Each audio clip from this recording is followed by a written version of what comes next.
Garuda Muda perkasa di Piala Asia Under 23. Australia hingga Korea Selatan dilibas oleh Garuda Muda. Lantas bagaimana peluang Indonesia untuk maju ke Olimpiade Paris nanti?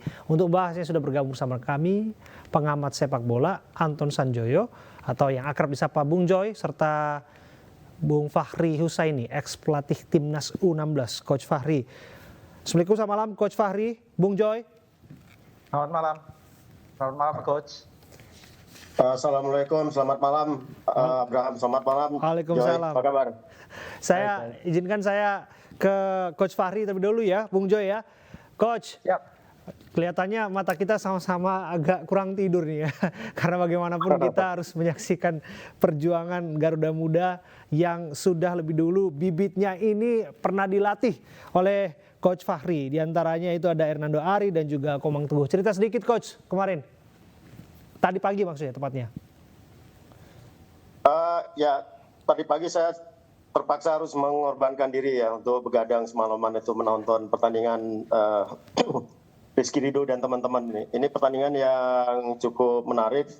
Kedua tim juga bermain sama terbukanya dan capaian ini menurut saya Timnas U23 layak mendapatkan apresiasi yang tinggi ya dari kita semua lah. Artinya mereka bukan hanya menang melalui proses adu penalti, tapi semangat etos kerja semua pemain itu betul-betul terlihat di sepanjang laga, baik di waktu normal maupun tambahan waktu 2 kali 15 menit. Kemudian di pertandingan di babak adu penalti juga terlihat sekali bahwa semua pemain memiliki kepercayaan diri yang tinggi ya. Iya. Nah, kemudian terkait dengan Nando ya, terkait dengan beberapa penyelamatan yang dilakukan Hernando, saya sebenarnya nggak begitu heran. Emang pawangnya penalti nih, Nando ini. Hernando ini dalam. Emang pawangnya adu penalti nih, Hernando ini, Coach.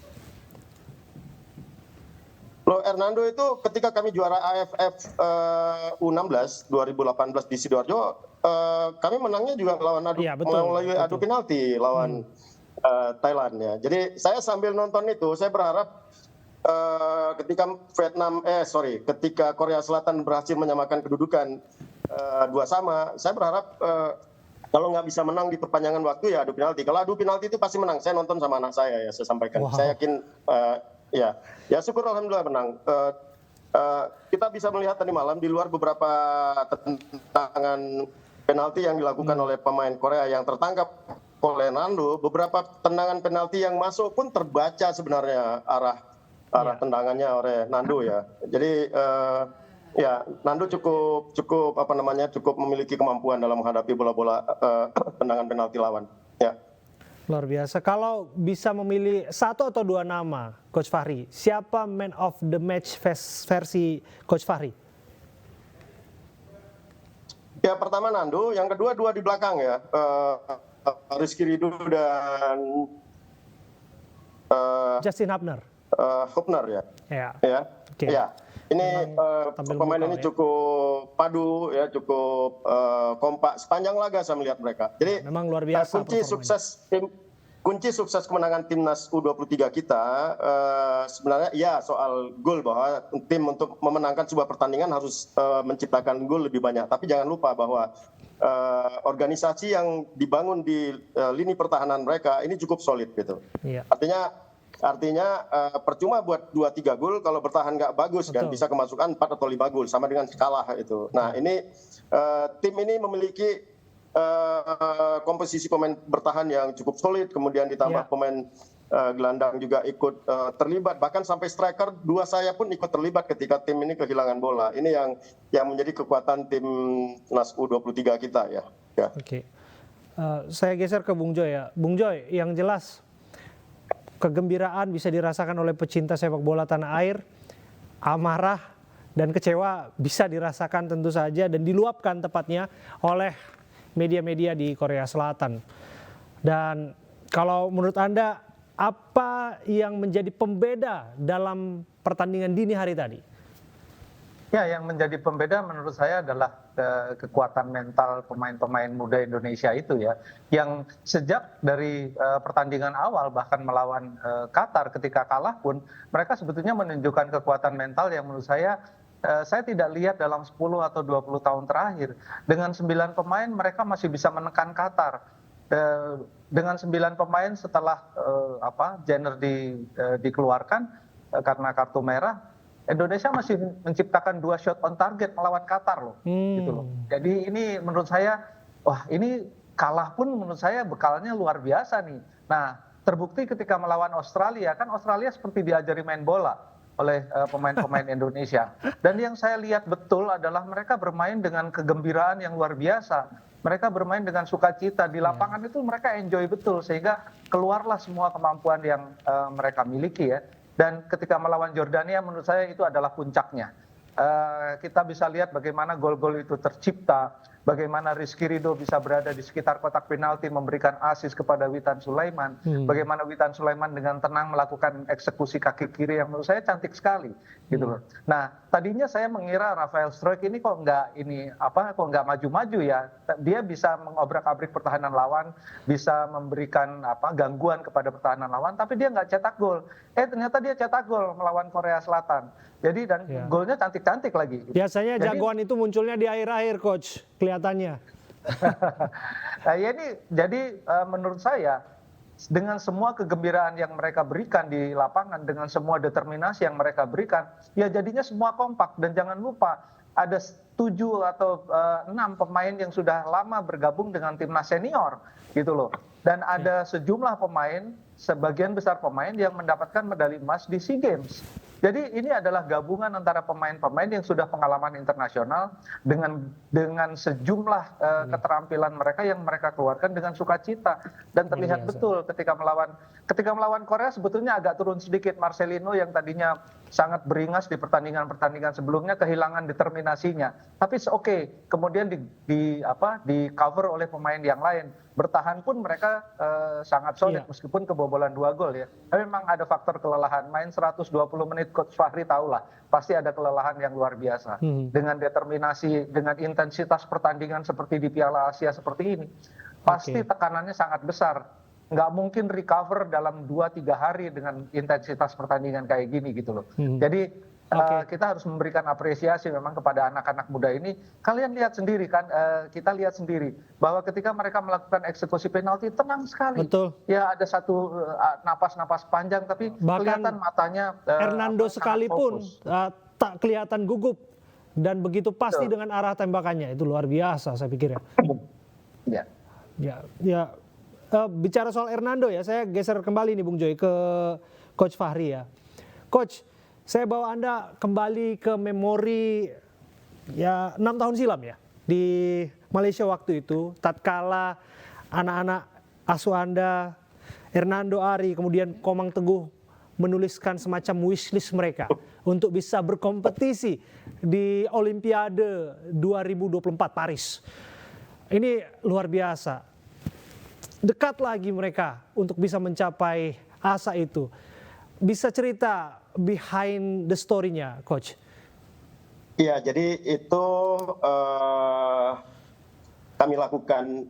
Saya bersama tim pelatih kemudian dibantu oleh staf psikolog berusaha mengoptimalkan semua potensi yang ada dari diri pemain ya. Seluruh pemain timnas U16 yang waktu itu lolos ke Piala Asia di Kuala Lumpur tahun 2018. Jadi sebelum pertandingan itu dimulai, mereka juga mungkin sedikit terprovokasi juga pada saat laga pertama itu melawan Iran ya. Iran itu di media Malaysia, kemudian mereka lihat juga di